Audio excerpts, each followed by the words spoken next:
குரு ராகு சேர்க்கையும் செயற்கை கருத்தரிப்பும். குழந்தை பாக்கியத்தை தடை செய்வதற்கான சில முக்கிய கிரக அமைப்புகளை காணலாம். குழந்தை பிறப்பிற்கு ஆண் பெண் என இருவரின் பங்களிப்பும் சமவிகிதத்தில் இருக்க வேண்டும். குரல் இனிது யாழ் இனிது என்பர் தம் மக்கள். மழலைச் சொல் கேளாதவர் என்பது வள்ளுவர் வாக்கு. புத்திர பிராப்தம் எவ்வளவு பெரிய பாக்கியம் என்பது குழந்தை பேறுக்காக ஏங்குபவர்களுக்கு மட்டுமே புரியும். கருத்தடை பற்றிய போதிய விழிப்புணர்வு இல்லாத காலங்களில் அடுத்தடுத்து பெண் பிள்ளைகள் பிறந்தால் கள்ளிப்பால் விஷம் கொடுத்து கொன்று விடுவதும் அல்லது குழந்தை பிறந்ததும் தாய் தகப்பனுக்கு ஆகாது என்று சுவற்றில் அடித்து கொடுமையாக கொன்று விடுவதும் அல்லது தகாத முறையில் குழந்தை பிறந்து அதனை முள் காடு புதர் குப்பை தொட்டி சாக்கடையில் வீசி எறிந்து விட்டு செல்வது போன்றவைகள் சர்வ சாதாரணமாக நடந்தது.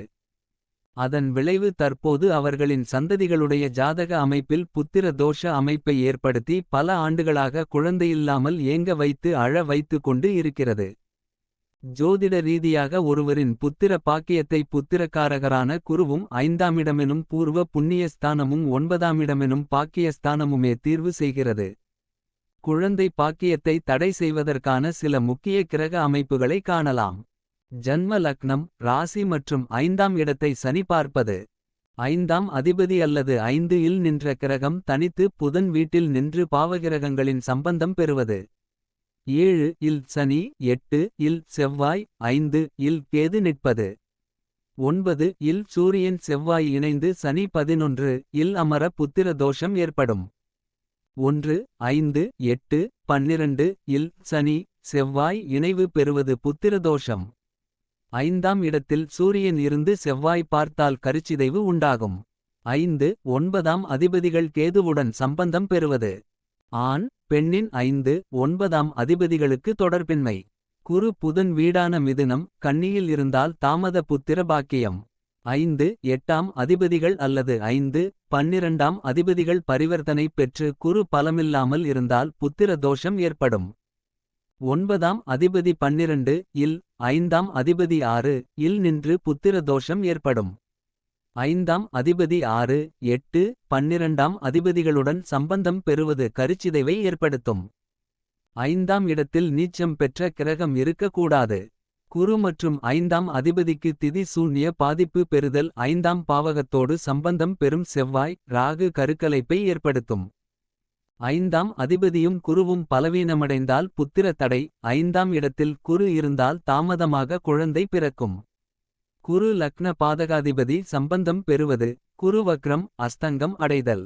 செவ்வாய் தோஷம் உள்ள ஜாதகத்தை செவ்வாய் தோஷம் இல்லாத ஜாதகத்துடன் இணைப்பது. ராகு கேது தோஷம் உள்ள ஜாதகத்தை ராகு கேது தோஷம் இல்லாத ஜாதகத்துடன் இணைப்பது. ஆண் பெண் ராசி சஷ்டாஷ்டகமாக அமைவது. குடியிருக்கும் வீட்டில் வடகிழக்கு பாதிப்பது. மேலும் ஒருவருடைய ஜாதகத்தில் 5 இல் ராகு கேது இருப்பதும் கிரகச் சேர்க்கையில் சூரியன் கூட்டல் ராகு சூரியன் கூட்டல் சனி சந்திரன் கூட்டல் ராகு சனி கூட்டல் ராகு செவ்வாய் கூட்டல் ராகு செவ்வாய் கூட்டல் கேது இருந்தாலும் அந்த ஜாதகருக்கு சர்ப்பதோஷம் ஏற்பட்டு அதனால் குழந்தை பாக்கியம் உரிய காலத்தில் கிடைக்காமல் தடை ஏற்படும். குழந்தை பாக்கியம் தாமதமாக கிடைத்தாலும் குழந்தையால் பிரச்சினை பாதிப்பு பயனில்லாத நிலை ஏற்படும். குழந்தை குறித்த கவலையும் இருக்கும். சிலரின் ஜாதகத்தில் 5 9 மம்மிடம் பலம் பெற்று 10 மம்மிடம் பலம் குறைந்தாலும் புத்திர பாக்கியம் இருக்காது. ஏனென்றால் 10ஆமிடம் தான் கர்மஸ்தானம். கர்மம் செய்ய பிள்ளைகள் நிச்சயமாக உண்டா இல்லையா என்பதை 10ஆமிடமான கர்மஸ்தானமே நிர்ணயம் செய்கிறது. தாய் தந்தையை அடிப்பது கொடுமைப்படுத்துவது அவர்களை முதியோர் இல்லங்களில் சேர்ப்பது போன்ற பாவச் செயல்களை செய்பவர்களின் ஜாதகத்தில் 10ஆமிடம் பாதித்து கர்மம் செய்ய புத்திர பாக்கியம் இல்லாத அமைப்பை ஏற்படுத்தும். திருமண பொருத்தமும் புத்திர பிராப்தமும். குழந்தை பிறப்பிற்கு ஆண் பெண் என இருவரின் பங்களிப்பும் சமவிகிதத்தில் இருக்க வேண்டும். ஆண் பெண் இருவருக்கும் திருமணத்தின் மூலம் குழந்தை பிறப்பிற்கான தொடக்கப் புள்ளி வைக்கப்படுகிறது. திருமண பொருத்தத்தின் போதே ஜாதகத்தில் குழந்தை பாக்கியத்தில் பிரச்சினை உள்ளதா என்பதை உறுதியாக அறிய முடியும். திருமண பொருத்தத்தின் போது புத்திர தோஷ ஜாதகத்திற்கு புத்திர தோஷம் இல்லாத ஜாதகத்தை பொருத்த வேண்டும். ஆண் ஜாதகத்தில் புத்திர தோஷம் இருந்து பெண் ஜாதகத்தில் புத்திர தோஷம் இல்லாமல் இருந்தால் குழந்தை பேறு அமைவது கடினம். ஆண் ஜாதகத்தில் புத்திர தோஷம் இல்லாமல் பெண் ஜாதகத்தில் புத்திர தோஷம் இருந்தால் காலம் தாழ்த்திய புத்திர பாக்கியம் கிடைக்கும். குழந்தை பாக்கியத்தை தீர்மானம் செய்யும் மகேந்திர பொருத்தமும் ரஜ்ஜு பொருத்தமும் மிக மிக முக்கியம். சந்திரனின் நட்சத்திரமான ரோகிணி ஹஸ்தம் திருவோணத்தில் பிறந்தவர்களையும் ராகுவின் நட்சத்திரமான திருவாதிரை சுவாதி சதயத்தை இணைக்க கூடாது. சூரியனின் நட்சத்திரமான கிருத்திகை உத்திரம் உத்திராடத்தில பிறந்தவர்களையும் குருவின் நட்சத்திரமான புனர்பூசம் விசாகம் பூரட்டாதி நட்சத்திரத்தில் பிறந்தவர்களையும் இணைக்க கூடாது. சுக்கிரனின் நட்சத்திரமான பரணி பூரம் பூராடம் நட்சத்திரத்தில் பிறந்தவர்களையும் சனியின் நட்சத்திரமான பூசம் அனுஷம் உத்திரட்டாதி நட்சத்திரத்தில் பிறந்தவர்களை இணைக்க கூடாது. கேதுவின் நட்சத்திரமான அசுவினி மகம் மூலத்தில் பிறந்தவர்களை புதனின் நட்சத்திரமான ஆயில்யம் கேட்டை ரேவதியில் பிறந்தவர்களை இணைக்க கூடாது. மேலே கூறியவைகள் எல்லாம் ஒரே பகுப்புடைய நட்சத்திரங்கள். ஒரே பகுப்புடைய நட்சத்திரங்கள் என்பதால் இல்லற இன்ப குறையையும் தம்பதிகளிடையே இணக்கத்தையும் குறைக்கும். குரு ராகுவும் குழந்தை பாக்கியமும். நவகிர கண்களில் ஒரு மனிதருக்கு புத்திர பேறு அளிக்கும் சக்தி வாய்ந்த கிரகமாக குருபகவான் இருக்கிறார். சிலருக்கு ஜாதகத்தில் இந்த குரு பகவானால் புத்திர தோஷம் ஏற்பட்டு குழந்தை பிறக்காத நிலை உண்டாகிறது. அதேபோல் செயற்கையை குறிக்கக்கூடிய கிரகம் ராகு. உலகில் செயற்கை முறையில் உருவாகும் அனைத்து பொருட்களும் ராகுவின் ஆதிக்கம் பெற்றவை. ராகுவின் தயவு இல்லாமல் எந்த பொருளையும் செயற்கை முறையில் எதையும் உருவாக்க முடியாது. குரு என்றால் குழந்தை.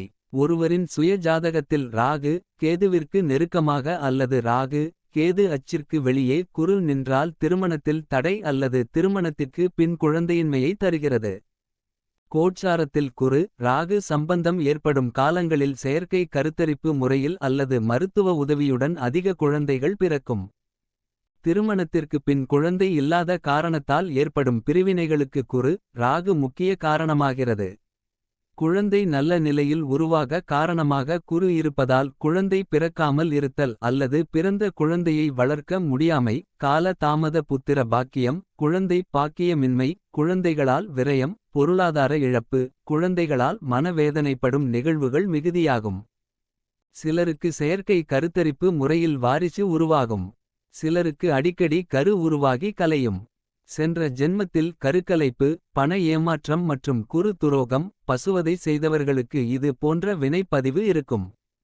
ஜோதிட ரீதியாக ஆண் பெண் ஜாதக பாதிப்பும் மருத்துவ உதவியும். ஆணின் ஜாதகத்தில் சுரப்பிகளுக்கு காரக கிரகமான சுக்கிரன் நீசம் அஸ்தமனம் பெற்று இருந்தால் அல்லது சுக்கிரன் ராகுவுடன் நெருக்கமாக கிரகணப்படுத்தப்பட்டால் குழந்தை பிறப்பு தாமதமாகும். வீரியஸ்தானமான மூன்றாமிடத்திற்கு சனி செவ்வாய் சம்பந்தம் இருந்தால் மருத்துவ உதவி தேவைப்படும். பெண்ணின் ஜாதகத்தில் 8ஆம் பாவகம் எனப்படும் அடிவயிறு கர்ப்பப்பை ஸ்தானம் பாதிக்கப்பட்டால் மருத்துவ உதவி தேவைப்படும். பெண்ணின் மாதவிடாய்க்கு காரக கிரகமான செவ்வாய் பாதிக்கப்பட்டால் மாதவிடாய் சுழற்சியில் பிரச்சினை ஏற்படும். பெண்கள் ஜாதகத்தில் 5ஆமிடத்திற்கு சர்ப்ப கிரக சம்பந்தம் இருந்தால் அடிக்கடி கருக்கலையும் அல்லது கருதங்காது.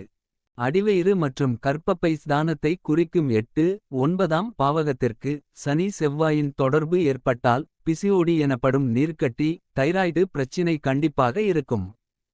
சிலருக்கு மருந்துகளின் பக்க விளைவால் உடல்பருமன் கருத்தரிப்பில் தாமதம் ஏற்படும். கிரகங்கள் எந்த அளவு பாதிக்கப்பட்டுள்ளது என்பதை பொறுத்து இயற்கையான அமைப்பில் குழந்தை பேறு ஏற்படுமா அல்லது செயற்கை கருத்தரிப்பு முறை எனப்படும் மாற்று வழியில் தான் குழந்தை பிறக்குமா என்பதை கண்டறிய இயலும். பெண்களுக்கு கருமுட்டை வளர்ச்சியை சீர் செய்ய செயற்கை கருத்தரிப்பு மையங்கள் வழங்கும் மெட்மோர்மின் எனும் மாத்திரை இன்சுலின் சுரப்பை கட்டுப்படுத்தும். பெண்களை சர்க்கரை நோயாளியாக்கி விடுகிறது. அதனால் மன உளைச்சல் பண விரயம் ஏற்படுவதுடன் சர்க்கரை நோயும் வந்து விடும். இயற்கை முறையோ செயற்கை முறையோ பிரபஞ்ச சக்தி அனுமதிக்காமல் உயிரை உருவாக்க முடியாது. பிரபஞ்ச சக்தியை மிஞ்சிய சக்தி மனிதனுக்கு இருந்தால் செயற்கை கருத்தரிப்பு மையத்தை நாடும் எல்லோருக்கும் குழந்தை கிடைக்க வேண்டுமே. அதனால் கொடுக்கும் சக்தி பிரபஞ்சம் எனும் கால பகவானால் மட்டுமே சாத்தியம் என்ற நிலையில் குழந்தை பாக்கியத்திற்காக ஏங்குபவர்கள் குழந்தை பிறக்கும் காலம் அறிந்து மருத்துவ உதவியை நாடினால் கால நேரம் வீணாகாது. தேவையற்ற பண விரயத்தை தடுக்க முடியும். உடல் நலம் காக்கப்படும். செயற்கை முறை கருத்தரிப்பும் குரு ராகுவும். மேலும் சுயஜாதக ரீதியான கோட்சார குருவை சுயஜாதக ராகு தொடர்பு கொண்டாலும் சுயஜாதக ராகுவை கோட்சார குரு தொடர்பு கொண்டாலும் செயற்கை முறை கருத்தரிப்பு பலன் தரும். மேலும் அஷ்டமச் சனி, ஏழரைச் சனி, அர்த்தாஷ்டமச் சனி, அஷ்டம குருவால் பாதிப்பு இருப்பவர்கள் சுய ஜாதக தசாபுத்தி அறிந்து செயல்படுவது நல்லது. பரிகாரம்: குழந்தை பாக்கியத்தில் தடை, தாமதம் இருப்பவர்கள் திருச்செந்தூர் சென்று கடலில் நீராடி முருகனை தரிசித்து வரவும்.